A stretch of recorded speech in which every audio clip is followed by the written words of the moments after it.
Édition spéciale, retenez bien l'heure, 13h, en direct de Goma, avec le président de la République. Dans l'émission Le Débat, le chef de l'État répond aux questions de Françoise Bouela, RTNC, et aux questions de Top Congo FM. Irruption du volcan Nyiragongo, suite et conséquences pour Goma, état de siège dans les Nord, Kivu et Ituri, Covid-19, élection 2023 et la suite à espérer du slogan « Le peuple d'abord ». L'émission Le Débat est la seule émission Oyo et possibilité. Édition spéciale, ce jeudi 1er juillet, 13h, avec le chef de l'État, le président Félix Antoine Tshisekedi Tshilombo.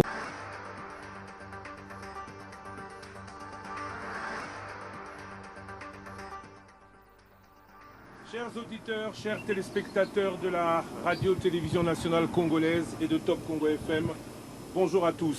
30 juin, 61e anniversaire de l'indépendance, avec les populations de Goma, ville meurtrie, en état de siège, nous recevons Françoise Bouela de la RTNC et moi-même, le président de la République, Monsieur Félix Antoine Tshisekedi Tshilombo. Monsieur le Président, bonjour. Bonjour, Christian de Sakweno. Bonjour, Madame Bouela.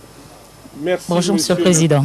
Merci, Monsieur le Président, et merci de répondre aux questions de la population congolaise sur différents sujets, Covid-19, gratuité de l'enseignement, le peuple d'abord qui attend les premières réalisations, union sacrée et politique, nous en parlerons. Nous parlerons aussi, vous êtes le président de l'Union africaine, relations internationales en général et accords avec les pays voisins. Les sujets sont nombreux. Pour démarrer cette émission, je cède le micro à Françoise Bouela de la radio-télévision nationale congolaise pour cette émission qui est réalisée avec les moyens techniques de la télévision nationale qui a brillé avec vous, qui a suivi tous vos pas ici depuis 3 semaines. Depuis 3 semaines où vous avez installé la présidence de la République au Nord Kivu. Françoise Bouela, bonjour. Bonjour Christian de Sakweno. Monsieur le Président, bonjour. 3 semaines dans la région de l'Est du pays pour parler du volcan de Nyiragongo qui a frappé Goma, le territoire de Nyiragongo. Vous êtes allé en compagnie de votre homologue rwandais aller visiter les sinistrés, notamment à Kibati. Monsieur le Président, qu'est-ce que vous avez observé? Parce qu'il y a des plaintes notamment sur l'assistance des sinistrés. Bien. Avant toute chose, j'aimerais vous saluer d'abord et vous remercier de me donner cette occasion de parler des problèmes du pays. C'est toujours très important, surtout à une période comme celle-ci. Nous venons de commémorer hier les 61 ans de notre indépendance, donc il faut à un certain moment pouvoir faire le point. Je voudrais dire ici d'abord pour commencer que lorsque ce drame est arrivé, je me trouvais en Belgique après la conférence de Paris à l'initiative du président Macron qui voulait se réunir avec certains chefs d'État africains sur la situation économique de l'Afrique après la pandémie de Covid. Et donc, après cette conférence, j'ai dû me rendre à Bruxelles pour quelques contacts. Et de là, j'ai malheureusement appris la nouvelle. J'ai interrompu mon séjour, annulé tous mes rendez-vous et mis le cap sur Kinshasa. J'ai eu entre-temps de là-bas à parler avec le Premier ministre et je lui ai demandé d'envoyer une délégation ministérielle d'urgence qui est arrivée et qui a fait les premiers constats, qui a essayé même de parer aux premiers besoins, aux premières nécessités. Et aujourd'hui, je suis à Goma comme je l'avais promis. Je termine mon séjour et je peux vous dire que cette situation a été vraiment un drame. Et la première leçon que l'on peut tirer de cela, c'est de se dire plus jamais ça, plus jamais de cette manière. La prochaine fois que cela doit arriver, parce que c'est prévu, les sismologues le disent, les volcanologues, la prochaine fois que ça doit arriver, nous devons être préparés à parer au plus pressé. C'est pour ça que j'ai proposé que l'on réfléchisse sur la mise sur pied d'un service de prévention de catastrophes et de prévention et gestion des catastrophes et de prise en charge évidemment de la population dans ce genre de situation. Et donc, lorsqu'on veut nous faire le procès en disant oui, il y a encore des difficultés, mais c'est normal, il y a des difficultés parce que c'est une situation qui n'était pas prévue. Nous l'avions pas prévu. Et même les scientifiques de tous bords, parce que bon, on a fait à un moment donné le procès de l'OVG, mais personne n'a vu venir cette éruption.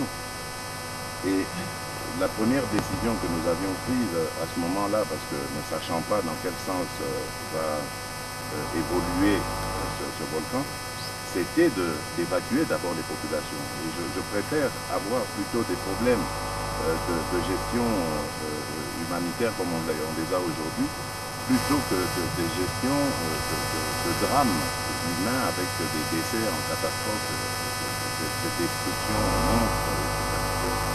Et donc, il fallait parer au plus pressé et mettre la population à l'abri, c'est ce que nous avons fait. Ensuite, lorsque la situation s'est calmée, que les aéroports étaient ouverts et que bon, on pouvait se rapprocher de plus en plus de la population, on est venu, nous sommes là, nous sommes arrivés, nous sommes en train de suivre la situation. Elle n'est pas facile, il y a des populations qui ont tout perdu et qu'il faut absolument recaser. Le travail a commencé avec le génie militaire qui construit de nouvelles habitations. Il faut prendre en charge des problèmes de santé. Il y en a qui sont revenus avec des problèmes de diarrhée, de malaria, etc. Donc il faut prendre en charge. Nous avons installé un hôpital de campagne qui est jusqu'ici en tout cas paré pour faire face aux besoins. Mais nous sommes en train de suivre, nous verrons bien dans quelle mesure cet hôpital de campagne ne pourra pas être dépassé. Donc nous sommes en train de prendre les choses en main comme je l'avais dit. La situation est sous contrôle, mais évidemment, on ne peut pas dire que nous avons 100% de satisfaction parce que de toutes les façons, il y a des gens qui sont en détresse, qui ont tout perdu. Et ça, vous ne pouvez pas les combler à 100%, même s'ils ont un petit coin pour dormir, s'ils ont de quoi manger, ils ont quand même perdu leur milieu habituel, ils ont perdu des biens de valeur, donc ça c'est irremplaçable. Donc on ne peut que montrer une certaine solidarité avec eux tout en essayant de régler leurs problèmes, mais nous ne comblerons pas leur douleur. Monsieur le Président, voilà, vous avez dit que l'OVG aussi était pris des cours, mais dans les leçons à prendre, Monsieur le Président, vous ne pensez pas qu'il y a eu quelques failles d'un certain côté on pourrait au moins éviter ce qu'on est en train de... Les alertes par les scientifiques, par exemple, sur le mouvement du volcan, parce qu'on a appris qu'il y a eu des animaux qui ont quitté leur milieu.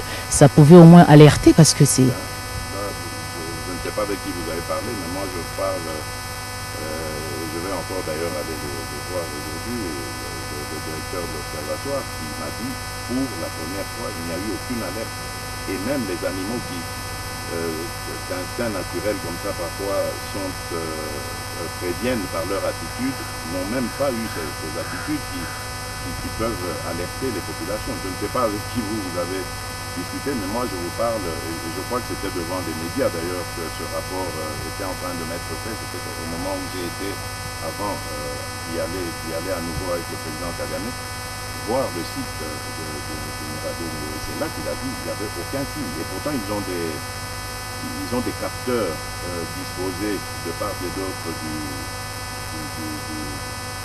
Nyiragongo et de ces montagnes attenantes là.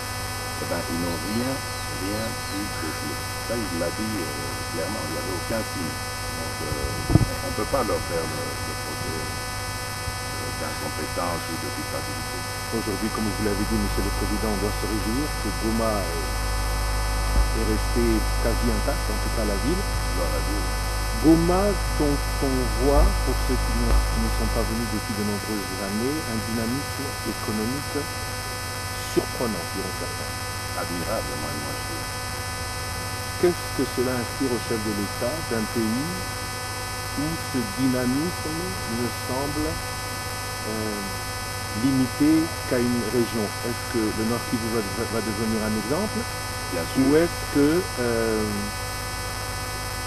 qu'est-ce que cela inspire au président de la République? Mais vous savez, d'abord, de tout temps, cette région, à l'époque du Zaïre, on l'appelait, on était jeunes, on se souvient, le grenier du Zaïre. Pourquoi? C'est parce qu'il y avait déjà des producteurs, il y avait de l'activité. Et malheureusement, la guerre est venue s'installer, la violence, la mafia. Et cela a un peu entaché l'image de cette belle région de notre pays dont nous devons vraiment nous enorgueillir.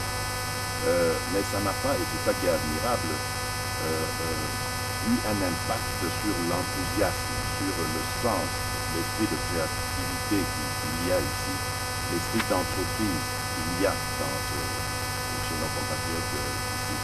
Et c'est ça qui est admirable et qui décuple ma détermination à leur ramener la paix et la sécurité. Parce que je suis convaincu que si il règne la paix et la sécurité dans cette partie du pays, le Congo fera un grand bond en avant. C'est vraiment une des parties qui est le moteur de la République. Ailleurs aussi, hein, mais Goma peut être le Nord Kivu, j'allais dire, au-delà même du Nord Kivu, je dirais toute cette partie est, nord-est, sud Kivu, Ituri, etc.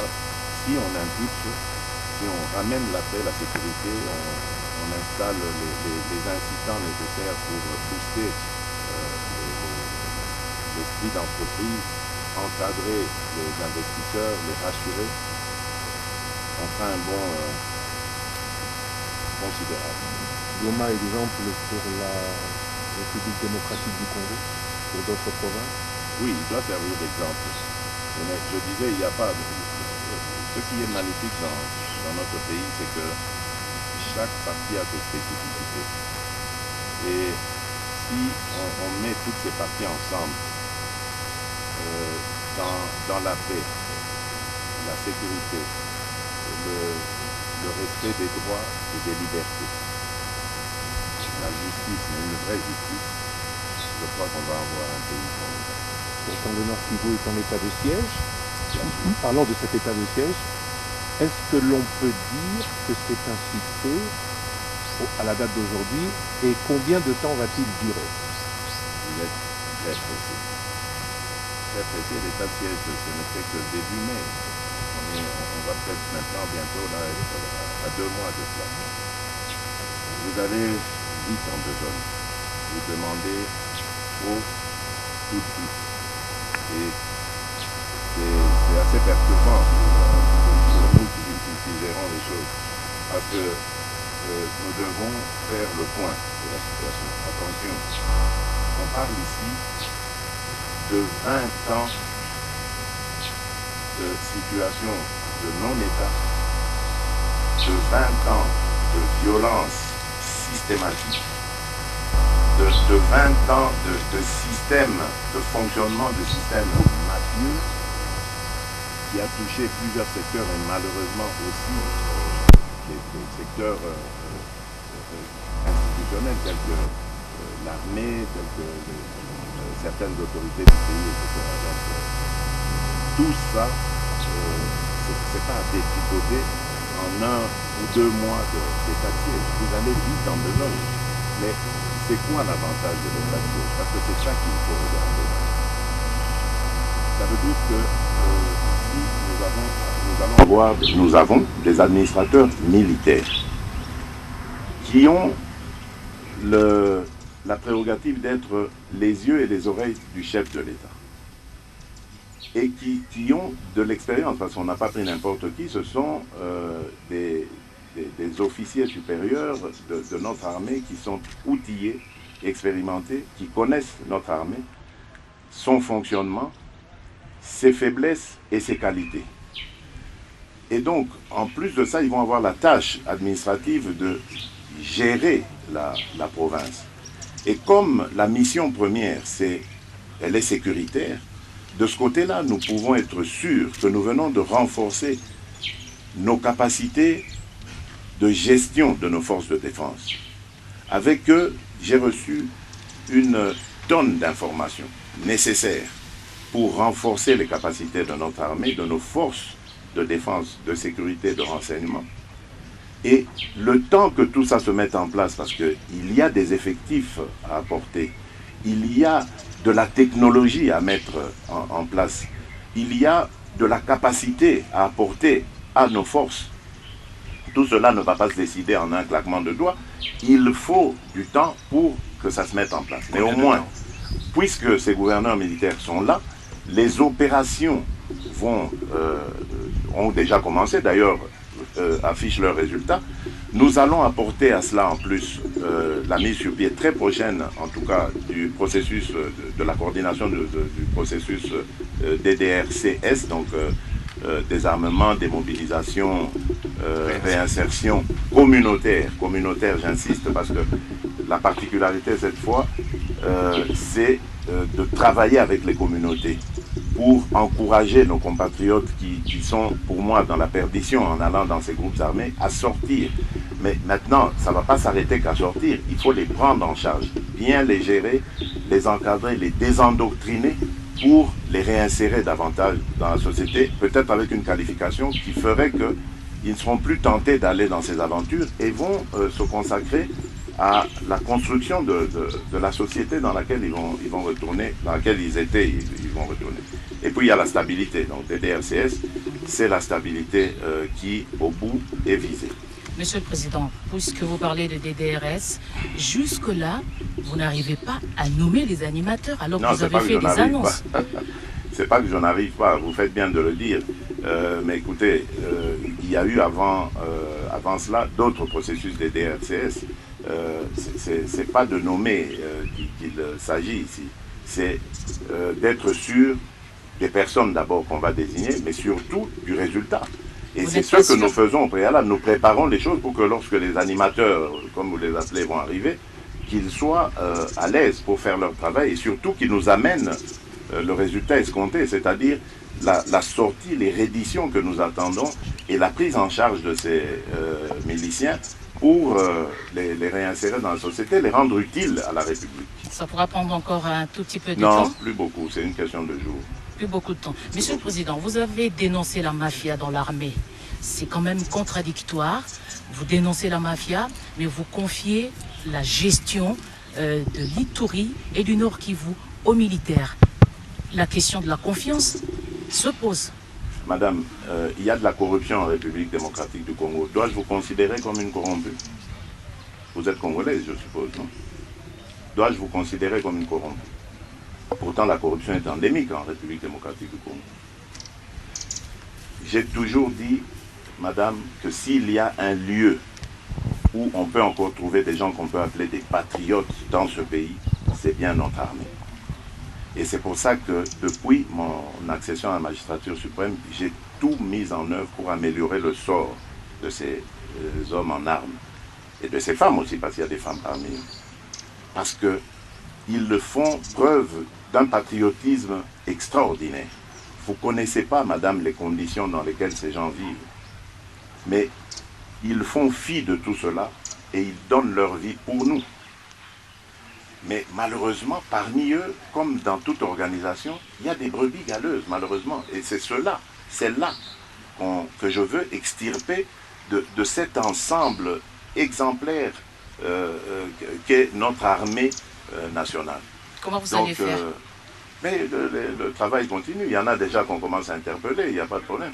Donc, c'est pas ici que je vais étaler les stratégies des enquêteurs, etc. C'est après que vous verrez. Mais le but, c'est de mettre notre armée, nos troupes dans les meilleures conditions de travail. Qu'ils n'aient plus de soucis de leur famille, de leur propre traitement, est-ce que la solde va arriver ou pas, de leur équipement. Vraiment, c'est de les mettre à l'abri, de mettre les moyens nécessaires à leur actif pour qu'ils puissent fonctionner normalement. C'est ça qui m'importe le plus. Monsieur le Président, vous avez aussi observé qu'il n'y avait pas trop de vérité sur le nombre.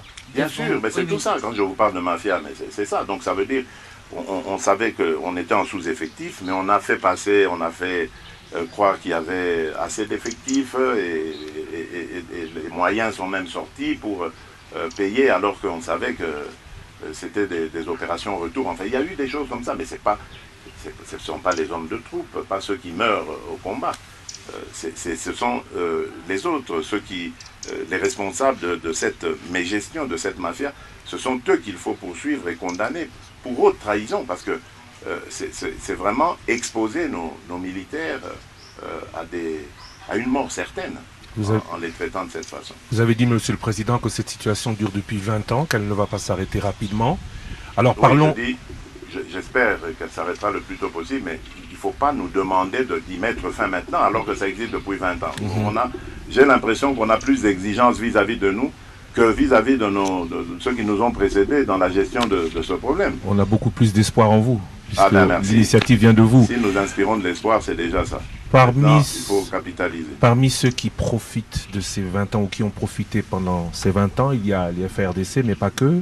Il y a les groupes armés, on en parle, congolais et étrangers.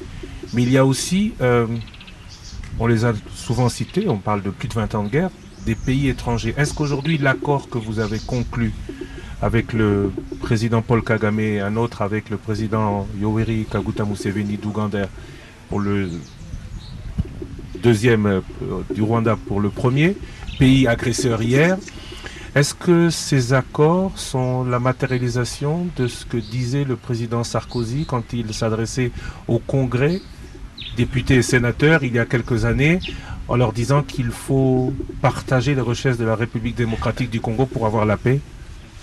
Bon, le président Nicolas Sarkozy, ou l'ancien président Nicolas Sarkozy, est toujours vivant. Allez plutôt lui poser la question, il explicitera sa pensée.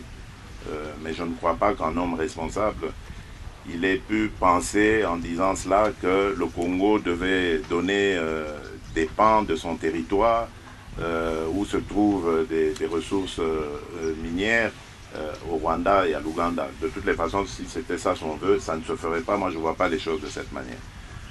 Moi, je vois les choses en termes de coopération. D'État à État, gouvernement à gouvernement, entité à entité, c'est ça que je veux favoriser. Vous avez parlé d'État agresseur. C'était, je me rappelle, le vocable de l'époque, d'une certaine époque en République démocratique du Congo. On a vécu dans cette situation, cette tension, on va dire, avec ces pays frères, voisins. Et quel est le résultat? On le voit. Toute la partie frontalière, la partie congolaise frontalière à ces pays est malade. Parce que je crois que quelque part, dans ce mano à mano que nous avons mené avec ces pays voisins, ils ont dû aussi développer des réflexes ou des stratégies pour nous combattre, parce qu'on avait annoncé clairement qu'on amènerait la guerre chez eux.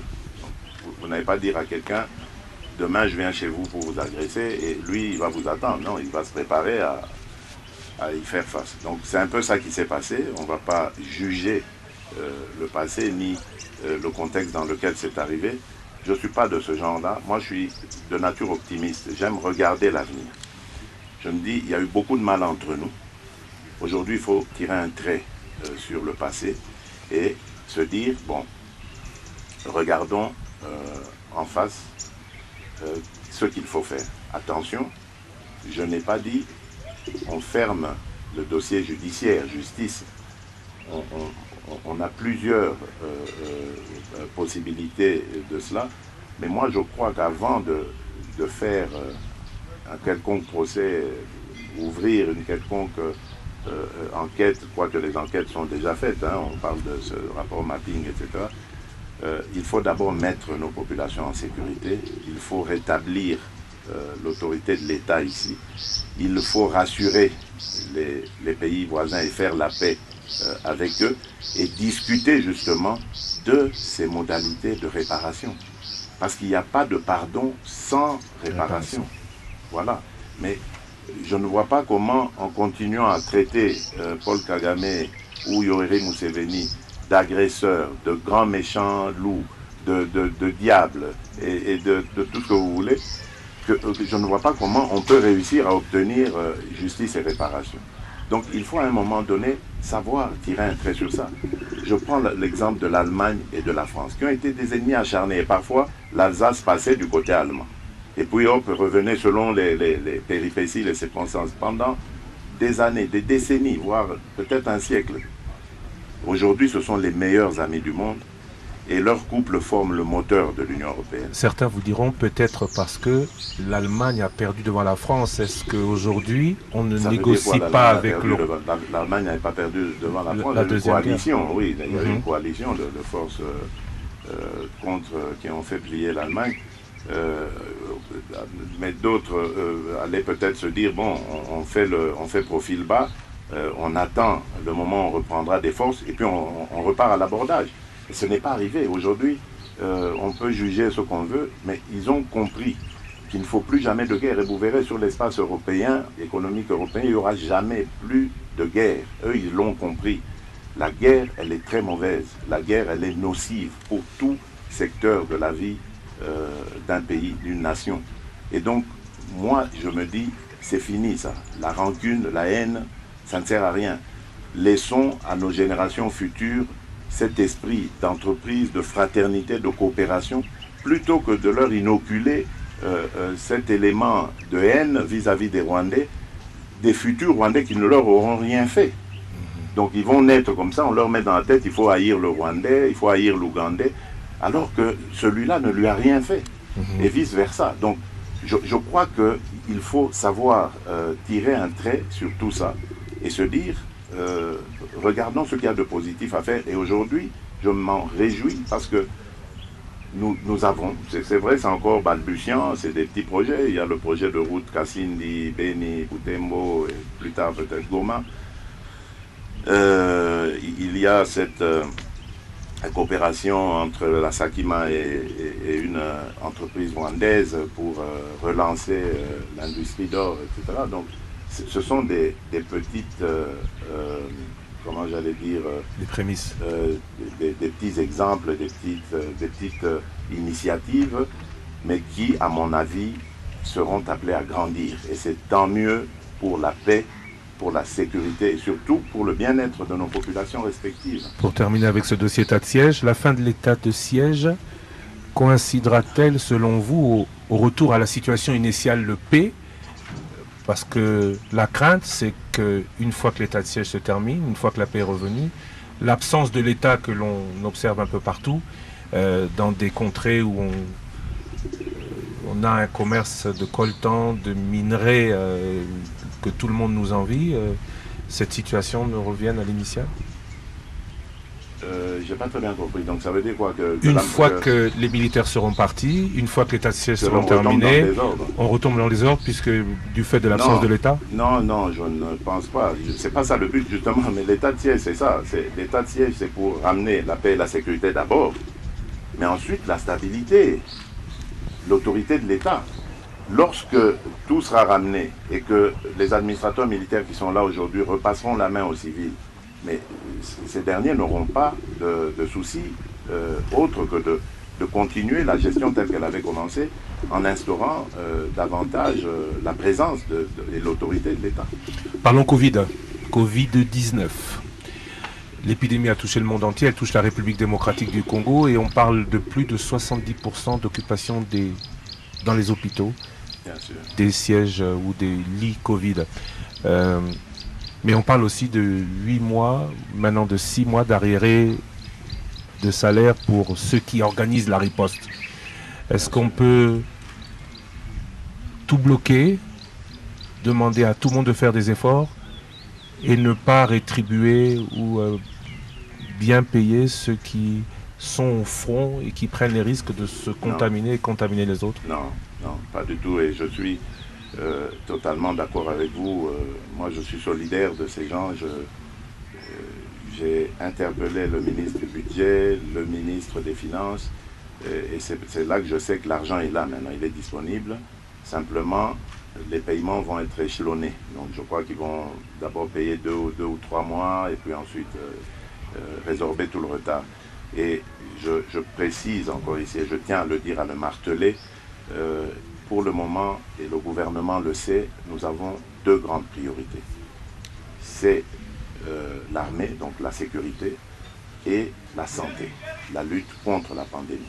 Ce sont nos 2 grandes priorités qui doivent captiver tous nos moyens, toute notre concentration, quitte à devoir sacrifier certains autres secteurs, mais il faut se concentrer sur ça, parce que ça, ces 2 seuls secteurs, s'ils ne sont pas bien gérés, ils peuvent miner toute notre économie et toute la stabilité du pays.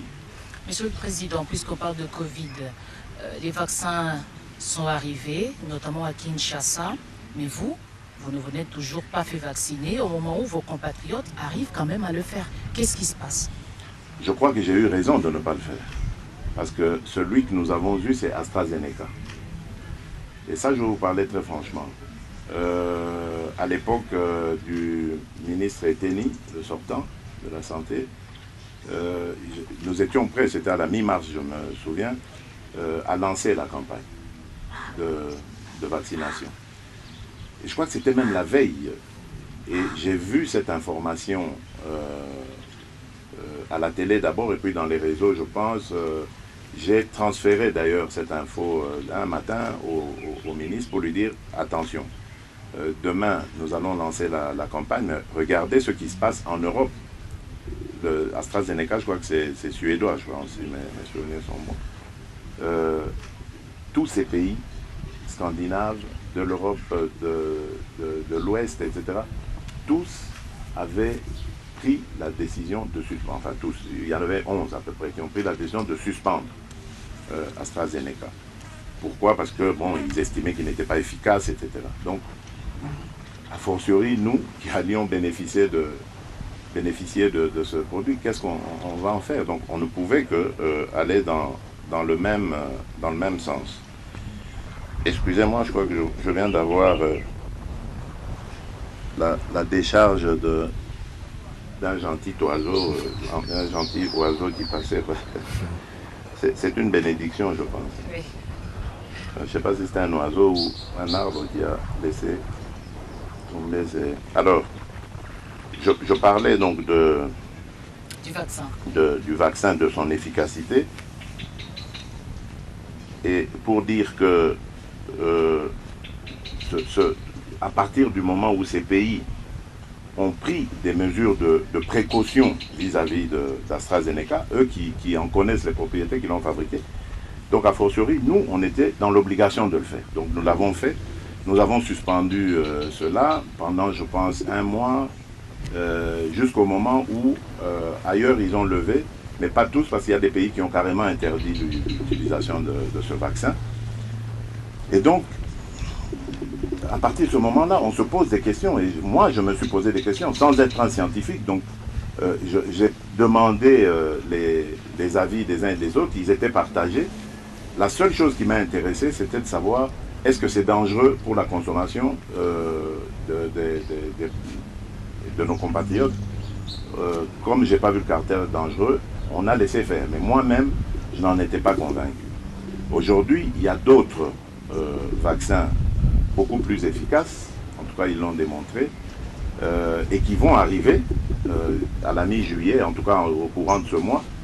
Et là, je l'ai dit, vous verrez, je me présenterai, je me ferai vacciner, il n'y a pas de problème. Et je n'ai pas eu tort, je le disais tout à l'heure à propos d'AstraZeneca, parce que même en parlant avec mon homologue rwandais, au Rwanda, il y a eu 4 décès de personnes qui étaient vaccinées 2 fois d'AstraZeneca et qui ont recontracté le virus et malheureusement en sont décédés. 4. Donc ça veut dire qu'il y a un problème avec ce vaccin. Ce sont des cas qu'on n'a pas vus ailleurs. Je ne veux pas faire la publicité des produits ici, mais je pense que c'était ça plus le problème qui m'a un peu retenu. Et voilà, donc c'était pas une arnaque pour dire aux gens, vous faites ce que je ne fais pas. Non, pas du tout. Les prochains vaccins qui arriveront, vous verrez, mon épouse et moi, nous ferons vacciner. Les enfants aussi, s'ils veulent. Hein, parce que le Covid-19, c'est la gratuité des soins garantie par le gouvernement. Le responsable de la riposte a avoué lui-même, le professeur Mouyembe pour le citer, qu'il a dû payer au moins $3000 pour se faire soigner. Gratuité des soins, mais aussi des mesures que certains ne comprennent pas, pour lesquelles ils voudraient être dédommagés. Je parle du couvre-feu, je parle de la fermeture de certains lieux publics pour éviter la propagation. Alors, la gratuité des soins, est-ce que c'est possible ou c'est un vœu pieux? Et 2, est-ce qu'on pense à dédommager ceux qui souffrent des mesures prises par le chef de l'État? Non, la gratuité des soins, ce n'est pas un vœu pieux. Ça a été décidé évidemment lors de la première vague, souvenez-vous, et ça a été assuré. Et même lorsqu'il y a eu la seconde vague, qui a commencé un peu vers la fin de l'année 2020 et jusqu'autour du mois de mars, nous avons également pu gérer la situation. Mais il y a eu une troisième vague, un petit peu imprévue, et qui est arrivée assez rapidement aussi. Donc il nous a pris à dépourvu quelque part. Donc nous avons évidemment dû parer au plus pressé, mais ne vous en faites pas, notre objectif, c'est de garantir l'accès aux soins, aux vaccins à tout le monde. Et d'ailleurs, on ira beaucoup plus loin. Je l'ai déjà demandé au Premier ministre, j'attends des résultats de sa part. Vous savez qu'un hôpital comme celui du Cinquantenaire a une capacité au moins d'accueil de 1000 lits. Non, actuellement, donc en plus de ce qui, je pense, de 800 lits. Mais n'est pas utilisé. Mais qui ne sont pas utilisés. Pourquoi? Voilà. Mais sûrement parce que l'État doit de l'argent sur les exercices passés où cet hôpital a dû faire des efforts, a dû prendre sur son propre budget, etc. Donc c'est là que j'ai dit au Premier ministre de regarder ce qu'il y a à faire, de dédommager ou de combler le vide qu'il y a, à combler le manque à gagner de cet hôpital, et ensuite de permettre à celui-ci d'avoir le rendement qu'il faut.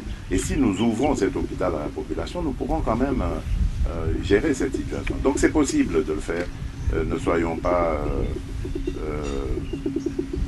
alarmistes. Je comprends la situation actuelle. Je vous l'ai dit, elle est arrivée de manière brusque. Je crois que ça nous a pris un peu au dépourvu. Mais il faut très vite se relever et y faire face. Il ne nous reste qu'une dizaine de minutes. Alors on va aller beaucoup plus rapidement dans les autres sujets. Parlons social, gratuité de l'enseignement, on aurait pu s'y installer. Salaire des enseignants, qualité des enseignements, malheureusement ce sera difficile. Le peuple d'abord. C'était un slogan, celui de votre parti, d'origine, l'UDPS. Aujourd'hui, beaucoup se plaignent que cela prend du temps à se réaliser dans les faits. Alors, à quand le mieux-être de cette population, tant vanté par le candidat Félix Tshisekedi pendant la campagne? Vous savez, je vous le disais tout à l'heure, je dis, mais c'est quand même incroyable ce qu'on nous fait. Mais vous m'avez répondu, c'est parce que nous suscitons de l'espoir, mais tant mieux. Je crois que c'est quand même un procès injuste qu'on nous fait. En arrivant au pouvoir partout au monde, il n'y a aucun régime ou gouvernement ou que sais-je, président de la République qui en arrivant a eu une baguette magique qui du jour au lendemain a changé le sort de sa population. Je ne veux pas revenir sur le passé parce que moi je n'aime pas faire le procès de mes prédécesseurs. Je ne vais pas le faire. Mais ce pays n'a pas, tout ce que je peux dire, c'est que ce pays n'a pas commencé à mal aller avec l'arrivée de Félix Tshisekedi à sa tête. Ça n'a pas commencé à mal aller quand je suis arrivé. Mais beaucoup en espéraient tout de suite mieux. En arrivant, j'ai trouvé une montagne de problèmes. que j'essaye de résoudre. Ce principe de la gratuité est inscrit dans notre Constitution. Pourquoi est-ce qu'elle n'a pas été appliquée? Mais moi, j'arrive avec les moyens du bord que je trouve, je prends la décision de l'appliquer. Et le résultat, c'est qu'il y a au moins 4 millions d'enfants qui étaient hors parcours scolaire qui reviennent. Et c'était tellement formidable que nous avons été dépassés par le succès de cette mesure. Les classes surabondées, etc. Donc, mais bref, l'essentiel, c'était de reprendre toute cette jeunesse, de l'encadrer, de la mettre dans un parcours scolaire. Donc, ce sont des efforts. Aujourd'hui, nous sommes en train de travailler sur la même chose, la gratuité de la santé, avec l'initiative de l'assurance santé universelle, pour que demain, tout Congolais, quel que soit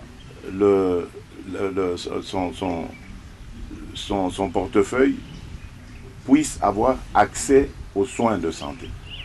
Mais ce sont des efforts, qui ne se concrétisent pas en un jour. Il faut de l'argent, il faut des structures, il faut de la réflexion pour ça. Il faut de la gestion par la suite. Donc ça doit se mettre en place. Mais je comprends, vous avez dit, nous suscitons de l'espoir, tant mieux, Dieu merci. Mais attention que ces gens qui espèrent beaucoup en nous ne nous étouffent pas par leurs attentes. Nous connaissons leurs attentes, qui nous laissent le temps de déployer ces attentes.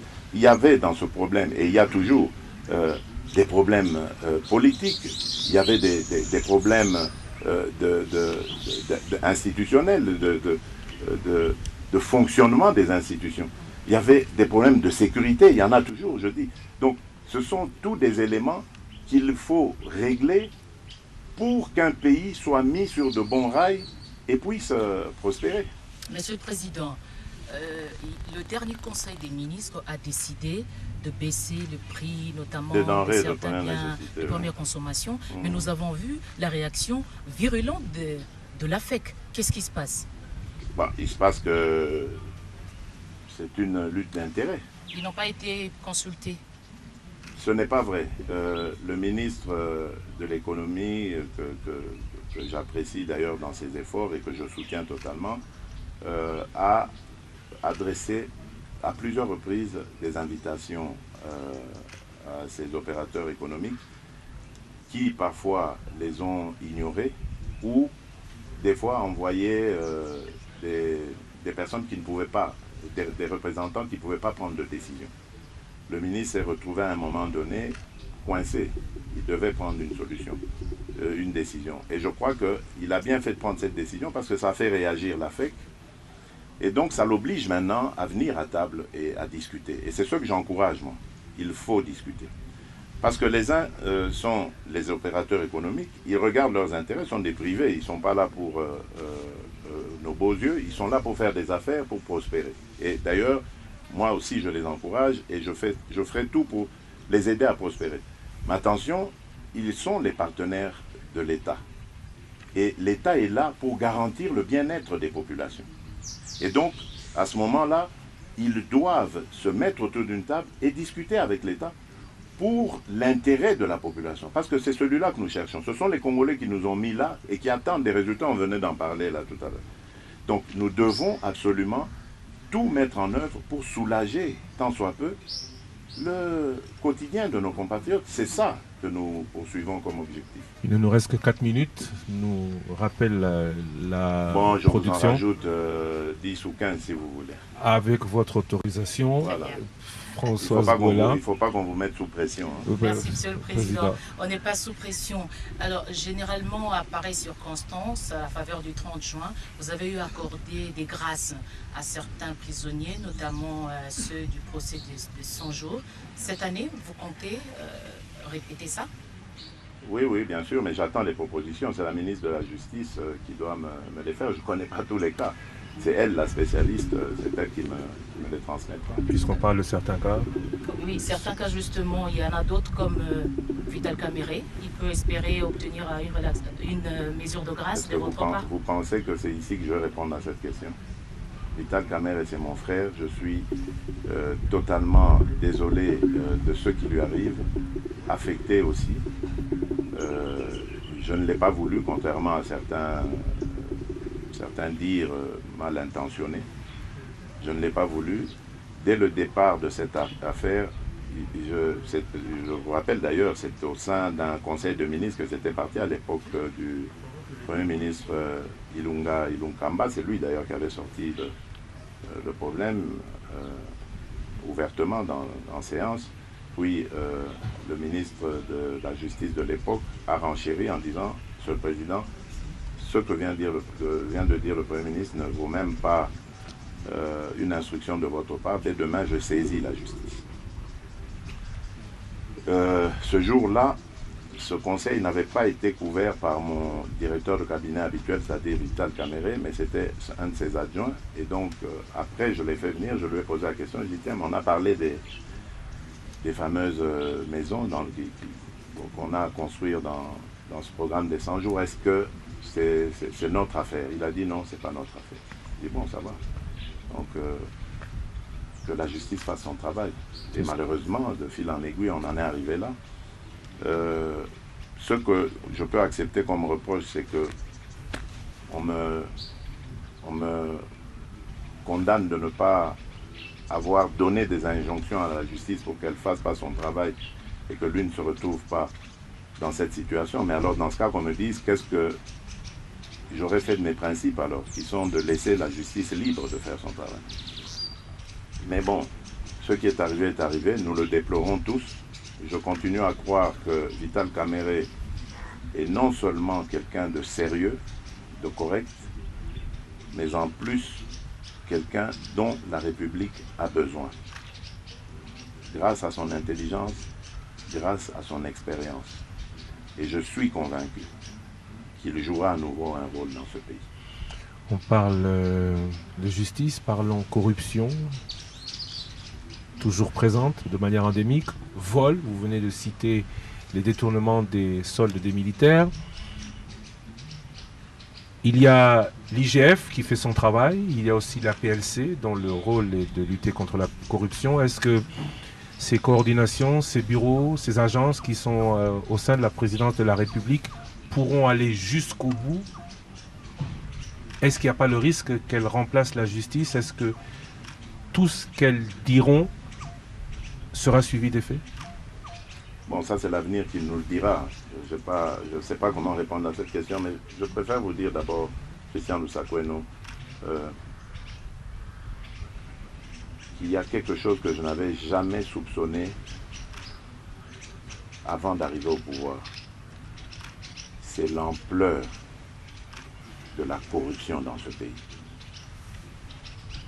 Vous n'avez aucune idée, mais je vous dis, aucune idée de ce qui s'est passé à ce niveau-là dans ce pays. C'est pire même que d'avoir volé et tué quelqu'un. C'est criminel. Mais c'est devenu un système. Quand vous découvrez ça, ça vous rend malade. Vous ne pouvez pas imaginer que des êtres humains peuvent être méchants à ce point. Aussi prédateurs. Parce que bon, je me souviens à l'époque du défunt maréchal Mobutu, on lui prêtait des propos qu'il aurait dit, mais mais je serais vraiment tenté de faire pareil, de dire pareil. C'est incroyable cette méchanceté. Aucun amour pour son pays. Donc vous savez, vous pouvez avoir une responsabilité, vous vous dites, ben bon, après moi il y aura des successeurs, et puis j'ai des enfants, et mes enfants, quand j'aurai disparu, eux vont rester dans ce pays, ils doivent vivre. Mais vous laissez quoi à vos enfants quand vous pillez ce pays de cette manière? Non, c'est incroyable. C'est pour ça que je vous dis, c'est l'avenir qui nous dira, parce que elle est terrible cette corruption. Je vous donne juste un exemple, la justice. J'ai fait des réformes. J'ai mis de nouvelles personnes, enfin, que j'ai trouvées, mais bon, en se renseignant, voilà, j'avais des preuves de leur probité, etc. Je ne dis pas, je ne les remets pas en cause, mais je dis, je pensais qu'elles allaient m'aider à impulser une nouvelle dynamique au sein de la justice pour la rendre vraiment ce moteur de l'état de droit, ce pilier de l'état de droit que j'attends, et ce redresseur de tort que je veux voir pour qu'ils mettent fin complètement à cette corruption, mais rien à faire. La corruption continue d'exister dans la justice. Et les failles continuent aussi. Ça fait que malheureusement, on n'a pas encore le résultat escompté.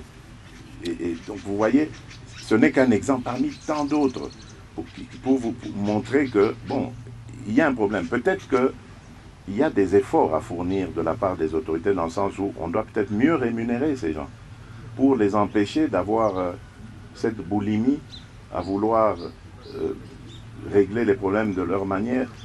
Et là, je fais vraiment allusion au dossier qui concerne les titres fonciers, etc. Mais il y a des scandales. On va jusqu'à s'en prendre même à des ambassades, des propriétés qui appartiennent à des ambassades étrangères. L'ambassade du Burundi notamment. Par exemple, mais il y en a d'autres, Chine, Nigeria, il y a eu vous voyez des titres fonciers, parcellaires qui ont été fabriqués. Enfin, mais c'est une... Mais comment vous, incroyable, mais comment vous expliquez si le mal est si profond, Monsieur le Président, comment vous expliquez qu'à la date d'aujourd'hui, on n'est pas encore entendu de nouvelles condamnations, de nouveaux procès, que ces gens-là circulent toujours. Voilà, très bien. Mais c'est tout ça. Moi aussi, je vous ai dit, moi, malheureusement, enfin, moi, je ne m'immisce pas dans ce qu'il y a. Je constate. Je ne suis pas juge. Je n'ai pas à leur dire ce qu'ils doivent faire. Je ne sais pas leur dire ça. C'est eux qui sont mieux qualifiés, plus expertisés que moi pour le faire. Donc, c'est eux qui doivent. Mais moi, je pose ces problèmes. Ces questions, je les pose en disant, mais c'est pas normal. Et d'ailleurs, même quand on arrête des gens, parce que bon, je vois, il y a eu quelques sensations, des gens arrêtés, condamnés. Mais où est le produit de la corruption ou du vol? Pourquoi est-ce qu'on ne reprend pas cela? Pourquoi est-ce qu'on ne le voit pas? On condamne quelqu'un parce que, admettons, il a volé 20 millions. Ok, mais où sont les 20 millions? Même s'ils ont été transformés en biens matériels. Mais il faut saisir ce bien matériel parce que c'est un bien mal acquis. Mais on ne le voit pas. Donc, il y a un problème dans notre justice. Il n'y a pas de restitution. Et tant que la justice ne fonctionnera pas comme nous y attendons, mais les résultats, tout le reste en pâtira. Bravo à l'IGF parce qu'elle commence quelque part à faire un peu le travail de la justice. Bravo à l'APLC qui a eu quelques problèmes de démarrage, mais maintenant je pense que ça va aller.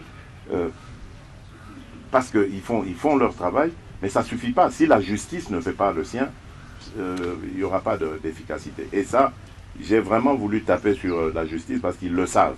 Tous les magistrats, les responsables que j'ai mis, ils savent que je ne suis pas content, satisfait de leur rendement actuellement et que j'exige beaucoup plus de leur part. Donc vous n'êtes pas satisfait aussi du Sénat parce que vous avez réagi après que cette Chambre n'ait pas voulu lever les immunités de l'ancien Premier ministre. Madame, attends, voilà, très bien, attention. Vraiment ici, je tiens à préciser parce qu'il ne faut pas que l'ancien Premier ministre Matata pense que j'en veux après lui. C'est quelqu'un que je respecte et que j'apprécie beaucoup d'ailleurs. Mais je ne comprends pas qu'on crée cette catégorie de Congolais qui peuvent d'une part être justiciables et rendre compte à la justice, et d'autre part des Congolais qui ne peuvent pas, qui peuvent eux être extirpés de la justice. C'est très mauvais, et même pour lui, l'ancien Premier ministre Augustin Matata, même pour lui, ce n'est pas du tout quelque chose de profitable, parce que bon, c'est un acteur politique. Demain, il aura peut-être... C'est pas une chasse à la sorcière, Monsieur le Président. Pas du tout, je ne peux jamais souhaiter ça. J'ai toujours dit, il faut que la justice fasse son travail. Et il ne faut jamais compter sur moi pour que j'aille m'immiscer. Posez la question, vous êtes des journalistes, d'ailleurs, il vous arrive de faire des investigations, ou allez poser la question aux juges, ils vous le diront. Il y a eu dans mon entourage, et il y a sûrement même encore, des gens qui ont tenté d'aller, et je le dis ici, là je crois qu'on m'entendra, qui ont tenté d'aller influencer des juges, etc. Je le sais. J'ai dit aux juges, le prochain qui vient, parce qu'il ne vient pas de ma part, arrêtez-le pour trafic d'influence. Faites-le. Ça ne me gênera absolument pas. Parce que je veux que la justice soit indépendante. et surtout qu'elle soit ce bras séculier que j'attends moi, qui va nous aider pour instaurer l'état de droit. Monsieur le Président, à Kinshasa et un peu partout dans le pays, on parle des cadeaux que vous allez faire aux députés pour avoir renversé la majorité qui ne correspond pas aux résultats des urnes et qui ont fait de vous président de la République et qui ont défini la majorité, Monsieur le Président. C'est votre cadeau? D'ailleurs, réfléchissez bien. Vous verrez que ce problème ou ce pseudo-scandale est intervenu au moment où on parlait du problème des cartes de crédit à la Banque centrale, utilisées sur le Trésor, n'est-ce pas? Et donc ça a arrangé beaucoup de gens de faire plus de bruit avec cette affaire pour étouffer l'autre. C'est simplement ça. Et c'est pour ça que je disais tout à l'heure, ça me faisait rire, etc.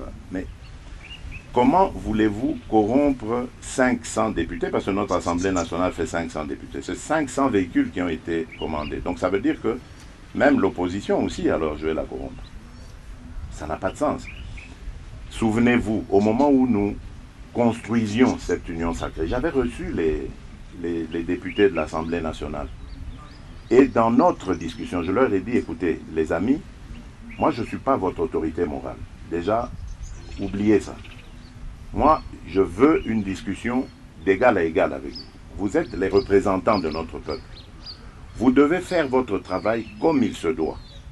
Et moi, mon rôle sera de vous mettre dans les meilleures conditions. Quelles sont, selon vous, les meilleures conditions pour que vous fassiez votre travail? C'est-à-dire que vous soyez à l'écoute du peuple, que vous rameniez ces revendications du peuple, que vous rameniez les réalisations ou les non-réalisations du gouvernement dans vos circonscriptions respectives, pour que l'on sache travailler en symbiose pour l'intérêt de notre peuple. Ils ont cité une série de revendications, parmi lesquelles il y avait des véhicules. Il y a parmi ces députés, si vous ne le savez pas, je vous l'informe, notamment ceux venus pour la plupart ceux venus de l'intérieur du pays, qui n'ont même pas de moyens de transport à Kinshasa. Or, ils doivent faire leur travail de député. Il y en a qui vont au Parlement en moto, avec tous les risques que l'on connaît. Il y en a qui vont peut-être à pied parce qu'ils n'ayant pas le...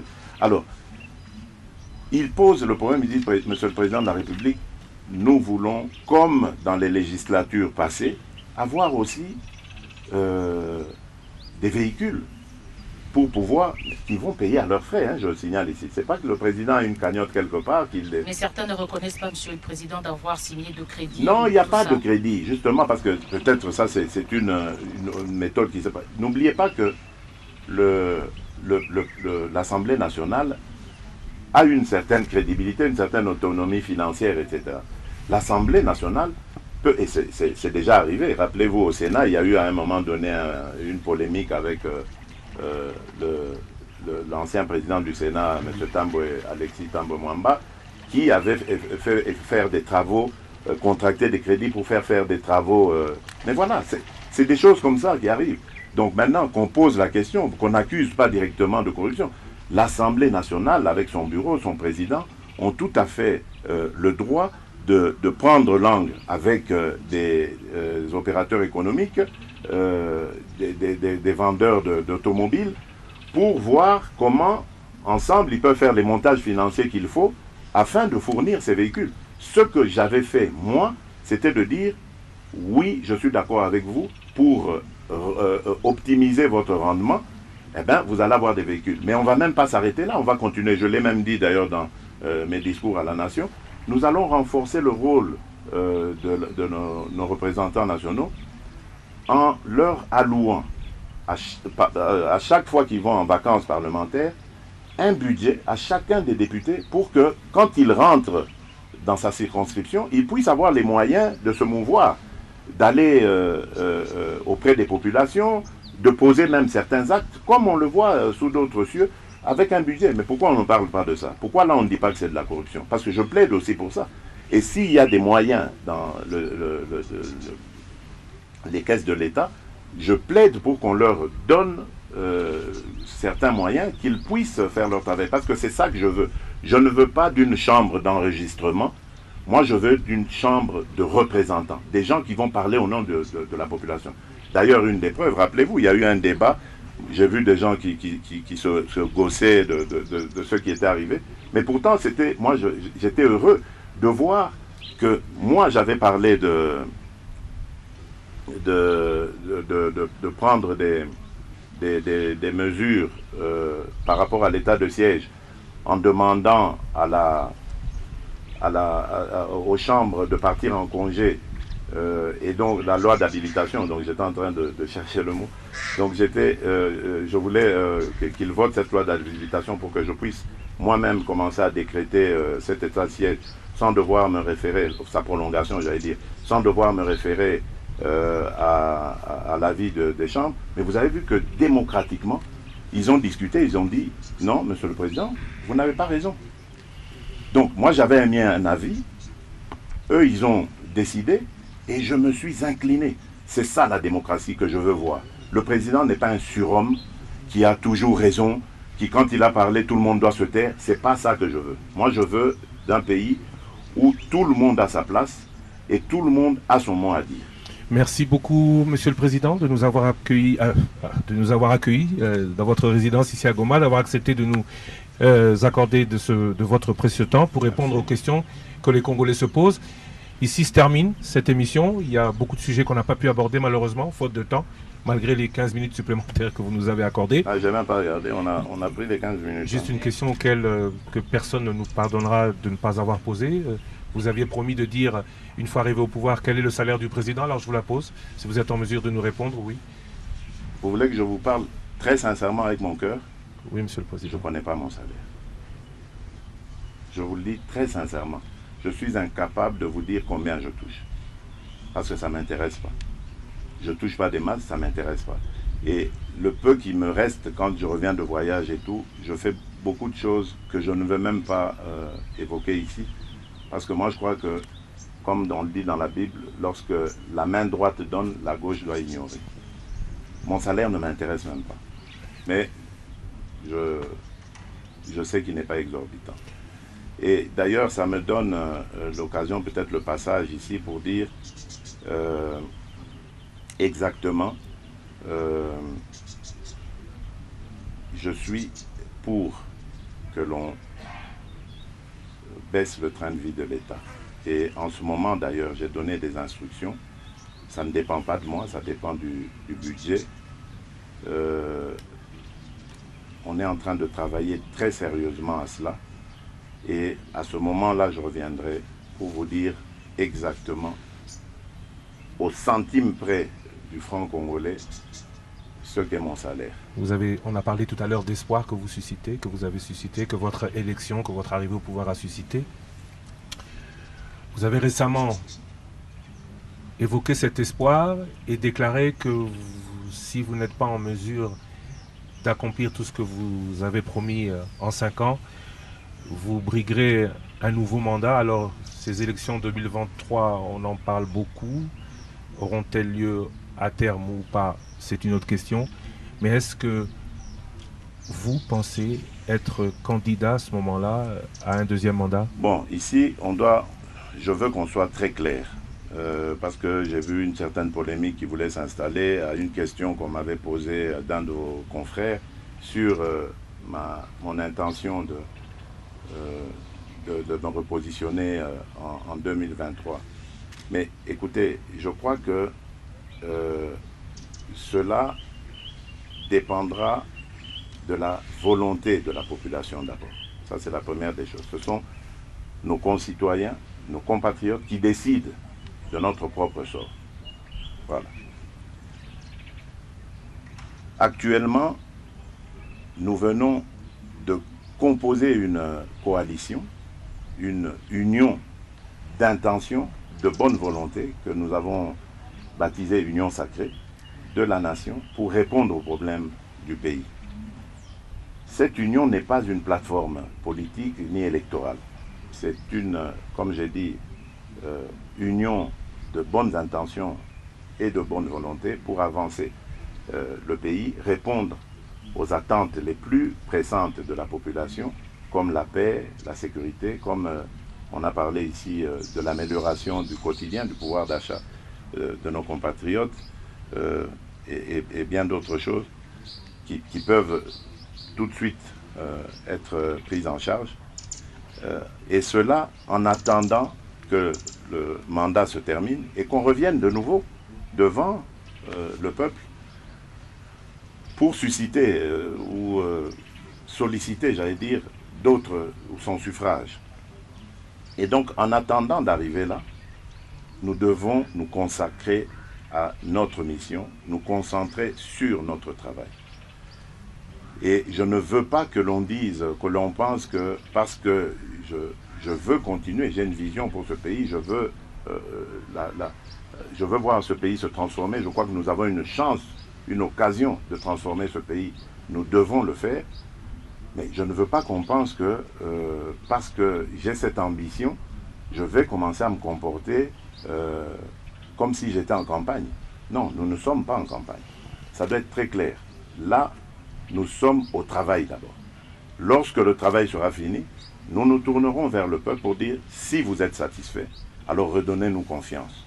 Votre confiance, parce que nous en aurons besoin pour continuer le travail. Merci beaucoup, Monsieur le Président. Merci Françoise Bouella de la RTNC. Merci à vous, auditeurs et téléspectateurs qui avez suivi cet entretien exclusif, cette édition spéciale, réalisée avec les moyens techniques de la RTNC, réalisée pour la rédaction de Top Congo FM avec avec toute la rédaction de la radio-télévision nationale congolaise qui couvre les suites du volcan Nyiragongo, qui couvre cet état de siège ici à Goma. Merci à vous tous de votre attention et rendez-vous pour, je l'espère, une prochaine expérience, telle expérience avec la radio-télévision nationale, très bientôt. Ici donc Goma, nous rendons l'antenne à Kinshasa et à très bientôt sur tous vos médias respectifs. Merci de votre attention. Édition spéciale, retenez bien l'heure, 13h, en direct de Goma avec le président de la République. Dans l'émission Le Débat, le chef de l'État répond aux questions de Françoise Bouella, RTNC, et aux questions de Top Congo FM. Irruption du volcan Nyiragongo, suite et conséquences pour Goma, état de siège dans les Nord, Kivu et Ituri, Covid-19, élection 2023 et la suite à espérer du slogan « Le peuple d'abord ». L'émission Le Débat est la seule émission Édition spéciale, ce jeudi 1er juillet, 13h, avec le chef de l'État, le président Félix Antoine Tshisekedi Tshilombo.